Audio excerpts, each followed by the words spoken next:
clinic in Winnipeg. And she's a fantastic researcher and a fantastic neurologist. And she looked at the NARCOMS registry, which is the North American MS registry. It links all the MS clinics who participate, not all of them, but a huge number of MS clinics across the US and a couple in Canada. And they looked at diagnoses of bipolar in MS. And in the general population, only 1% of people have bipolar disorder, whereas in MS it was 2.4%, so double the rate. Cause and effect, do they run together? Is there a genetic link? Is there an environmental link? Not sure. We also know that sometimes you can get mood changes from steroids, which we use to treat MS. So we don't know chicken or the egg, which one comes first. And no one's really looked at that to say, well, are they bipolar first and then MS, or vice versa? And no one's really looked at the genetics behind bipolar to see if there's any link with MS. So it's hard to know why they run together, but it certainly just worsens cognitive function in MS patients if they also have bipolar disorder. Another thing that worsens things is your relapses. So just to add a little bit of salt in the wound, is that relapses can also worsen cognition. So this is a study we did where we looked at a database of people who were being treated with natalizumab or Tysabri. That's the once-a-month infusion that we use as a second-line therapy in MS, for those of you who are not familiar with it. And we looked at patients, they were followed for over 2 years and had infusions every month, and every month we tested their cognition and their depression. And we compared those who had a relapse to those who did not on the cognitive tests. So this is a little bit confusing to look at, but I'll tell you right here is where the relapse happened, okay? So you're looking at the 2 tests before the relapse, and you can see those who had a relapse and those who did not are about the same. Then, those who had a relapse dropped their scores, whereas the people who did not have a relapse continued to improve. And that's what we call practice effect. Of course, every time you do something, you get a bit better at it. So we expect people doing the test repetitively to get better. So you can see the people who did not have a relapse continue to show a little bit of practice effect. So at 1 month they were at 52, then just over 53 on average, so just getting a little bit better. Whereas those who had a relapse, you can see there was a drop in their score, and then they caught up after they'd had the relapse about 6 weeks, they started to catch up. So on top of everything else, relapses can also affect your cognition. So it's very multifactorial. And then one last thing about how cognition can be affected in MS is cognitive fatigue. As I mentioned earlier, this is different from generalized fatigue. The 2 of them can go together, but you can have cognitive fatigue without generalized fatigue, and you can have generalized fatigue without cognitive fatigue. So it's reported quite highly in MS patients. So think of it as the harder you try to focus on a task, the longer you do it, the harder a time you have doing it. So the longer you try to pay attention, the harder it becomes for you. And it's important because it's a big part of processing speed. So if you're trying to process something quickly, if you're starting to fatigue in terms of how quickly you can process things, then it's going to affect everything you do in terms of trying to lay down a memory. If you can't process something, you can't remember it. If you're trying to come up with a word, if you can't process the question, you can't come up with a word. So it's really quite intertwined with all the other functions that we see with cognition in MS patients. And one last thing, heat, of course. As we all know, heat can bring out old symptoms in MS. And the reason we think this happens is that when the myelin around a nerve has been damaged from a relapse, the body heals itself. So after the steroids help, close that blood-brain barrier so that your body can start healing itself, it repairs the myelin. Sometimes it repairs it all the way back to normal. Sometimes there's no repair, and that's when you're left with deficits. And sometimes it repairs it partially. So it's not as good as normal, but almost as good as normal. So under ideal situations, you don't have any symptoms. But add a stressor, physical or psychological, and heat is a big stressor, then suddenly it's an extra stressor on that nerve, and the signal can't get through from point A to point B. So you've probably all experienced it if you have an underlying infection. You may not even notice your body temperature's increased a bit, but it's enough that some of your old symptoms come out. Or hot showers, saunas, the lovely humidity we have here in the summer, all those can bring out your old symptoms. And that's because the myelin, although it's almost as good as normal under ideal conditions is not as good when you put another stressor on top of it. So this study was done in Europe, in Sweden, I think, where they use saunas a lot. And they tested MS patients before and after they went in a sauna. So when they tested them before, their cognition was normal. But when they tested them in sauna and then 10 minutes later, so after their body had cooled, they saw a drop in their scores while they were really hot. And this wasn't an uncomfortable hot feeling. It was a dry sauna, so it didn't have that really heavy heat feeling. So they had a drop in their cognition, and then when their body temperature started cooling 10 minutes later, they started feeling better. So just like your other symptoms that you might notice worsen in heat or when other stressors are there, your cognitive function can worsen as well. So, moving on to the part that we are hoping to work on the most.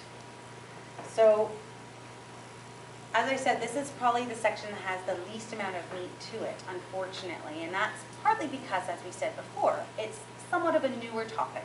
So we need to first know how to recognize it, know how to evaluate it, have an idea of how it might be caused before you can come up with ideal treatment. So treatment is certainly a new thing. There have been several trials ongoing, most of them not positive, a couple of them showing some positivity and moving forward with it. But it certainly is still a new topic in MS. And for those of you I've worked with, you know that sometimes we'll try whatever there might be a benefit and see if there's any benefit, because you might as well try something, since we don't know if it works or not. If we can get coverage for it, we'll give it a try, and see if you get better after we've treated you for a little while, because it's worth trying things when the risk is low and the benefit might be high. But not just pharmacological treatment, other things are really important too. Exercise is very, very important. It will help with fatigue, it will help with spasticity, it will help with everything, and as well as your cognition. So the first study looked at patients who had better fitness levels, were better on their cognitive measures. Now, that study's a little bit hard to say which one's the chicken, which one's the egg. Maybe those who had better cardiovascular fitness were more likely to exercise, so also had good cognition. Maybe those who were cognitively impaired weren't motivated to exercise. So you can't say that one caused the other, but it certainly seems to be correlated. This study looked at patients who did yoga and exercise, and then what they used for the placebo group, the equivalent of a sugar pill, was they said, oh, our study's full, we're going to put you on the wait list. But then they did the same evaluation to all three groups after 6 months. And certainly people who were in the yoga and the exercise group, both groups, showed improvement in fatigue, quality of life measures, including their cognitive, self-reported cognition. So whether it's yoga, whether it's exercise, whether it's mindful meditation, all those exercises seem to be beneficial for cognition. And it's certainly something that's easier to do with less side effects.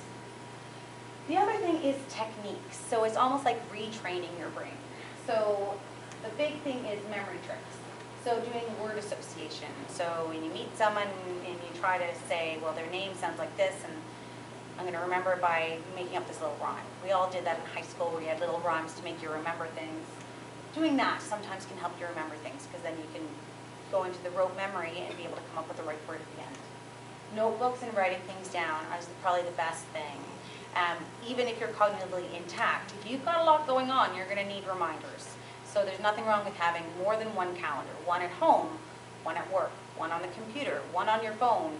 Sometimes even putting one at the door just before you leave, so every time you go to leave, you see what you're supposed to remember for that day. Another thing is reminders, phone alerts, watches, Blackberries, iPhones. We can all set up ways to remind ourselves to do things. Ways that you can improve your concentration and attention is to make sure that you reduce the number of distractions. So if it's something really important, turn off the TV, turn off the radio, and focus on one thing at a time. Tell your kids or your spouse, I need half an hour to do this, you can interrupt me afterwards. If you're at work, close the door. Work for 45 minutes, turn off the ringer on your phone, and then after 15 minutes, go on to answer your emails or your phone messages. So being able to reduce those distractions, because as I said before, MS does not affect intellectual function. You can still do the task if you're given enough time and the right conditions. It might take longer, but you can still do it. So you just need to put yourself in the ideal situation so you can do what you need to do. definitely use extra time to take in information. One thing that might be helpful is to ask for it to be repeated. Or if you're talking with someone in person at work or a friend who's asking you about certain plans, say, that sounds great, can you email that to me later? Or can you call and leave that message on my phone machine so that you have an extra reminder when you get home of how to, you can go over it on your own time when you have less distractions and be able to process it. And then, of course, avoid multi-sense input. You want to be able to have one thing at a time. So I tell my patients who have young kids, because of course children still believe the world revolves around them. So you might be cooking dinner and they'll come and go, Mom, Mom, Mom, I have this thing, I need money for tomorrow. You need to be able to tell them too, if you want me to remember, you need to tell me when I'm not cooking, or you need to make sure you have my full attention. So if I'm reading or I'm writing, then you have to say, Mom, I need to talk to you, and they have to wait till you actually put your stuff down and pay attention to them. It's hard, but kids are actually smarter than sometimes we can give them credit for, and they will learn really quickly, especially if they get a positive response from it, that they'll remember that, wow, Mom was able to remember I needed money for pizza day tomorrow if I was able to get her attention and tell her. Not so much for younger kids, but certainly, teens, preteens, they're quite adaptable. And spouses too. They just take a bit more training. Medication-wise, so of course, cognitive impairment, you think, well, maybe the Alzheimer's drugs will work. MS patients have memory problems, maybe it will help. And unfortunately, we have not had very good success. So Aricept, which is donepezil, it's one of the primary medications for Alzheimer's disease. And memantine, which is used for more advanced Alzheimer's disease. Both of them were tried in MS patients, and neither of them had any benefit. And if anything, memantine worsened physical function in MS patients, and the study had to be stopped early, unfortunately. So far, those medications have not been able to help, and it's probably because of the way that MS and Alzheimer's are different in terms of how the pathology of the brain is affected. If you look at Alzheimer's patients, they have deposits of proteins, especially in the hippocampus, which is the area of memory. Whereas although MS patients can have troubles in the hippocampus as well, as you know, it's more widespread. We call it multiple for a reason. So there's a lot more areas involved and a lot more areas to have pathology that could be affecting cognition. Methylphenidate, or Ritalin. We all know that drug. This study was quite interesting, and they never followed up on it, which is unfortunate. Where what they did is they compared patients who took 1 dose of Ritalin or 1 dose of sugar pill. And they tested their processing speed just before and just after they took the dose. So Ritalin, if you are not familiar with it, is used for attention deficit disorder or attention deficit hyperactivity disorder. And we also sometimes use it for fatigue in MS patients because it's a stimulant. It's meant to give you that whoosh or that high. So it peaks at 1 hour after the dose and lasts for about 4 hours. So what they did is they took the patients and then tested them before, and then when the drug was at its peak. And when they looked at the two groups, the ones who were assigned to drug versus placebo, they were about the same at baseline. So any difference you saw afterwards was not because they were different before the before the drug was administered. And what they found here is this is the percent improvement in patients who took the drug. So those are the ones, there was 2 different tests done. The amount of improvement on the patients who took placebo was less than 5%. Whereas on the 2 tests, almost a quarter of patients, 23% here and 25% there, showed improvement.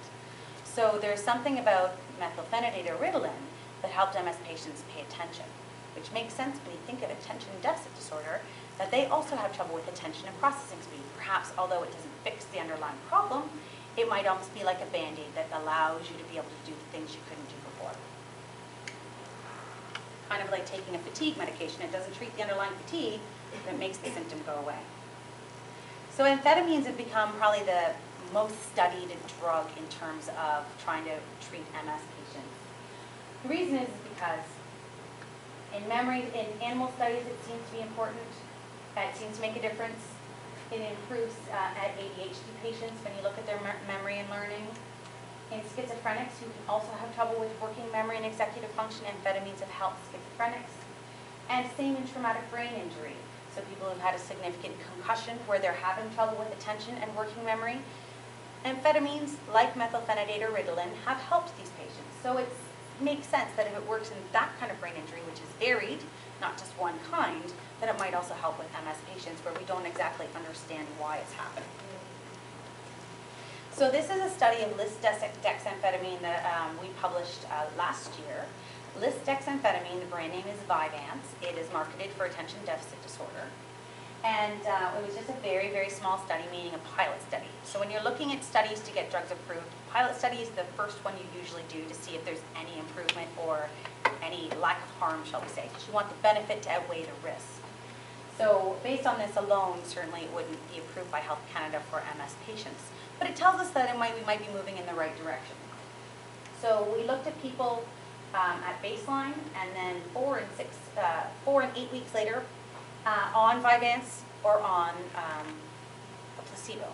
And what Vyvanse is, it's a prodrug, so it's essentially amphetamine. It's almost the same as taking Ritalin, but it's a prodrug, meaning when you take it, it's not active until your body actually metabolizes it. So the thought is that it gives you a more steady state of the drug, so you don't get that whoosh or that high or that jitteriness you can sometimes see in kids who take Ritalin. But it's supposed to be kind of a smooth release so that you get improvement in your cognition without getting the jitteriness or the high associated with it. And higher score here means that you did worse on the test. So here you can see that those who were treated with the drug, although they worsened at first, they plateaued much more quickly. And in opposite, this one, a lower score is a better score. A lower score is a better score, so same thing, I apologize. And you can see those who are let me take that back, I got it wrong. Higher score is better on this one, because this is verbal memory. You can see the people on the drug really, really improved their score, versus those who were on the sugar pill, their score got worse over time. So the MS patients without the drug got worse, patients who were getting the treatment got better. So it's certainly telling us that probably something is working here. Now, it doesn't work for everyone, and that's one area where we still don't know why that is.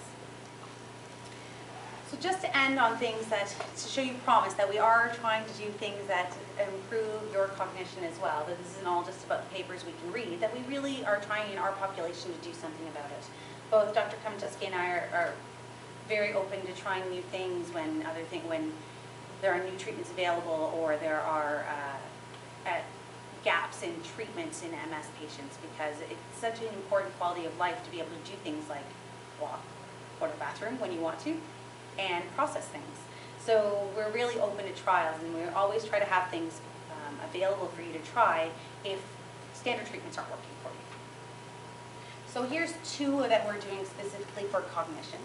One is Adderall and processing speed. So Adderall is another drug for attention deficit disorder that is also a long release. So it's a mix of salts. It's not one drug, it's a mixture of 4 different ones. And it's a slow release, so it peaks at 7 hours. So similar to Vyvanse, doesn't give that jitteriness or that high. And what we're looking at is similar to the Ritalin study I showed you. We're doing something similar to that. We're trying to test people before they take the drug, and then after they take either a sugar pill or the real thing. And what we're hoping is to do a small study like this in order to be able to get a larger grant, to be able to do a large-scale study where people take it long-term and see if we can see some improvement over time without too many side effects. The other big study we have is famotidine and cognitive fatigue. So I'm just going to talk a little bit about famotidine, although many of you may have heard about it. But in order to understand why we're doing this study, it's important to understand what we think is the mechanism of action of the drug. So with Adderall, we kind of went through why we think amphetamines work, whereas this is completely different. So I wanted you guys to understand what we're doing here. So this is similar to what we were talking about before, where when the myelin is damaged, the signal can't get through. So usually the myelin sheath helps that signal get through without any problems. When there's demyelination, there's a blockage of the signal. And part of that is because of this potassium channel that usually stays outside of the myelin. But when the myelin is gone, it can dissipate across the nerve, and suddenly the signal can't get through. Okay? That's what we think happens when you have new deficits from your MS. So famotidine blocks this potassium channel right here. So the thought is that normally this would be covered by the myelin, but now it's not, or it's only partially covered because it's only been partially remyelinated. The idea is that if we block these channels, then the signal will be able to get through. So by taking famotidine, you help get that signal through either more frequently or quicker. So it's been approved by Health Canada since February of 2012, and it's for MS patients with walking impairment. And it seems to help with walking speed and walking endurance. Now, it's only available for people who have higher physical disability. Why would you take a drug if you're walking well? You don't need to take things that have side effects if you don't need them. So it's really meant for people who have walking impairment. But if you remember what we said earlier, is some people will have no walking impairment and yet will have cognitive impairment. So it's hard to justify giving it to someone if we can't prove that it works, even though we think it might help.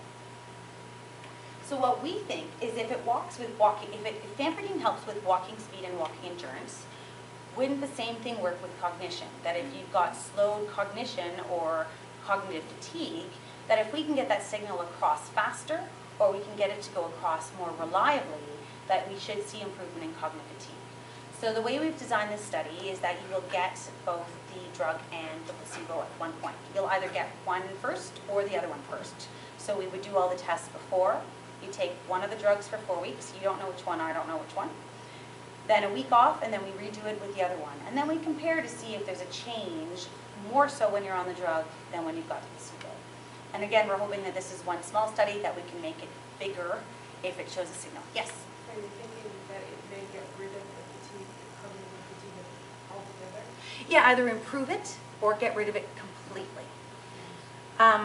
With the drug with walking, when they actually did the studies with walking speed, only about a third of patients responded. Okay, so the ones who responded did really well and loved it, but not everyone got a response. And we don't know why that is. So it may be the same with cognitive fatigue, that if it works at all, it doesn't work on everyone. And that may be because perhaps the nerve itself has already been destroyed, that we can't fix getting that signal across if the nerve has been completely destroyed. Or it could be that there's a threshold effect, meaning if you have 10 nerves affected, you can compensate for that, but if you have 100 nerves affected, then the drug isn't going to make a difference. So that's our thought, that it'll either improve it or fix it completely. That's our hope anyway.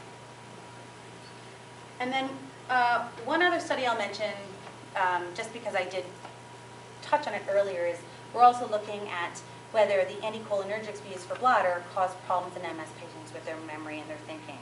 And the reason is that it'd be nice to know and be able to warn people that this might be a problem, because we talked about how hard it is to recognize whether you're having cognitive problems. Why would you look for them if you don't even know it's a side effect? And that's important for us to know when we're giving you a drug, to be able to give you an accurate description of the side effects. So we know in people who are even healthy, older people over the age of 65, that's not my definition of old, it's general population, they say 65 is old. So if you look at over 65ers, or people with mild cognitive impairment, kind of that trending towards Alzheimer's but don't have it yet, you give them something for their bladder because they're having that urgency, it can make their cognition worse. We don't know if that's the same in MS patients. So we're looking at people who are starting a new drug for their bladder, and if they want to, we would test their cognition before and 3 months after they've been on the drug, since they're going to go on the drug anyway, and we're seeing if there's any impairment.